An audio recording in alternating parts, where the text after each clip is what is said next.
Já vencer na Neoquímica Arena, a ideia do Abel foi pressionar o Corinthians. Repara como os encaixes estão bem definidos, exceção feita ao Gustavo Henrique. Isso porque, nessa saída com 3 na primeira linha, sustentada pelos 2 volantes, o Flaco se dividia entre os zagueiros. Sendo assim, o Palmeiras sempre tinha um sobrando lá atrás. Também quero chamar sua atenção para como dentro desses encaixes as perseguições eram longas. Se liga, por exemplo, onde aparece o Caio Paulista para tentar forçar o erro do Mateuzinho, que solta na fogueira pro André Ramalho e acaba obrigando o Hugo a devolver a bola pro Palmeiras. E foi exatamente assim que o Corinthians cedeu a sua primeira grande chance. Mais uma vez, a marcação do Palmeiras está encaixada, com o Flaco Lopes responsável pelo Félix Torres e o Gustavo Henrique. A única diferença é que o Estevão aproveita essa circulação lenta do adversário para abandonar o Hugo e pressionar. Agora não tem ninguém sobrando e o passe do Félix se oferece pro Richard Rios, que antecipa e encontra o Estevão no 1 contra 1. Tudo que o Ramon tentou e acabou conseguindo evitar durante o jogo. O problema é que quando esse moleque tem espaço, é muito difícil de parar. E chama atenção como mesmo com o pé não dominante, ele consegue encontrar o Felipe Anderson, que estava vindo de trás e obrigou o Hugo a fazer uma baita defesa. Explicar o porquê dessa sensação, bora entender qual foi a proposta do Ramon quando o Corinthians não tinha a bola. Yuri, Garro e Memphis praticamente não pressionavam a saída do Palmeiras, que contava muito com a qualidade do Vitor Reis. Só que assim, por mais que esses passes de ruptura tenham entrado, a estrutura do Corinthians seguia sempre intacta. O Palmeiras rodava a bola e as linhas continuavam lá,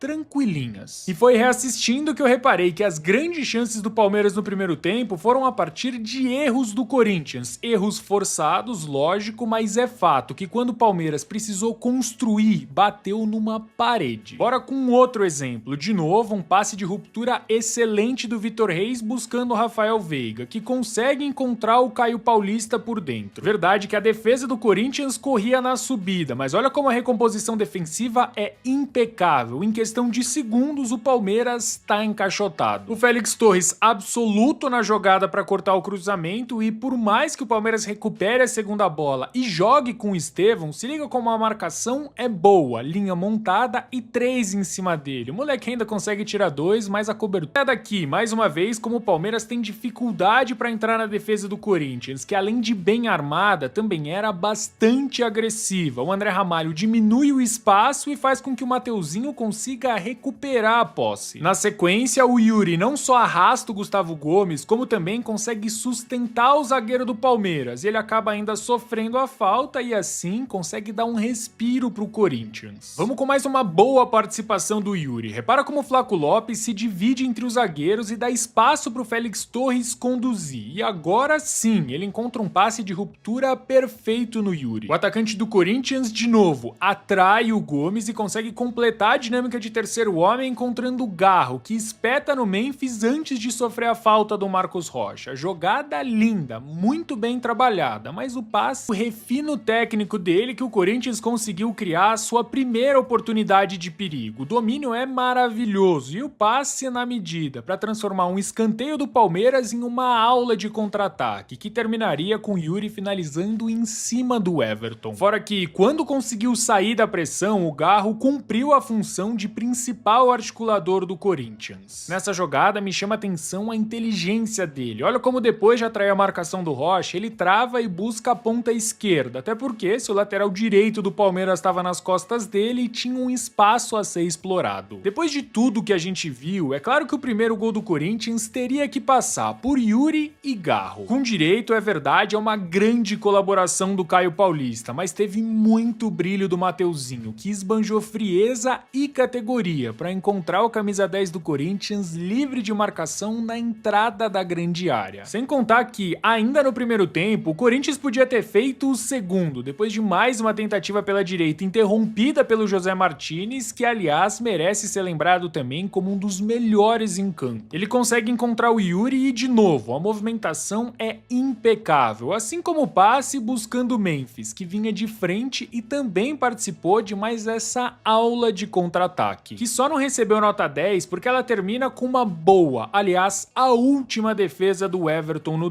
segundo tempo. O Corinthians faz alterações.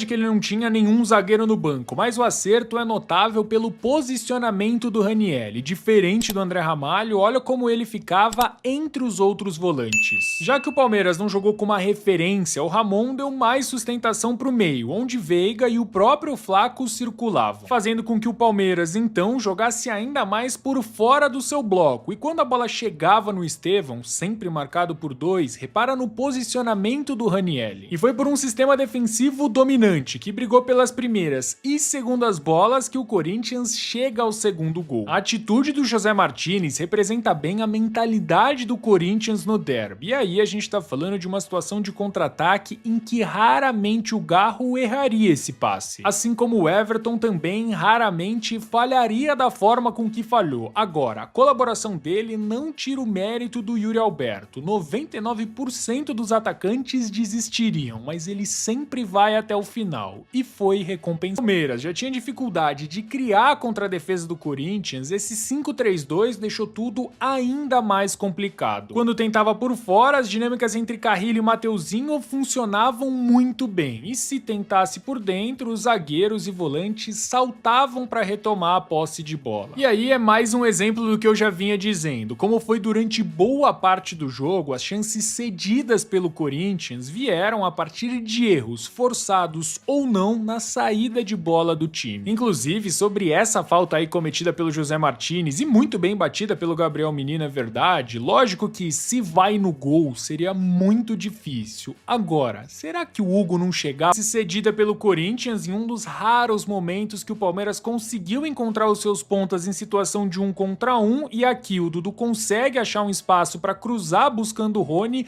o Hugo operou um verdadeiro milagre. E aqui eu quero te fazer um pedido, se você acha que o Hugo Souza merece ser lembrado na próxima convocação do Brasil...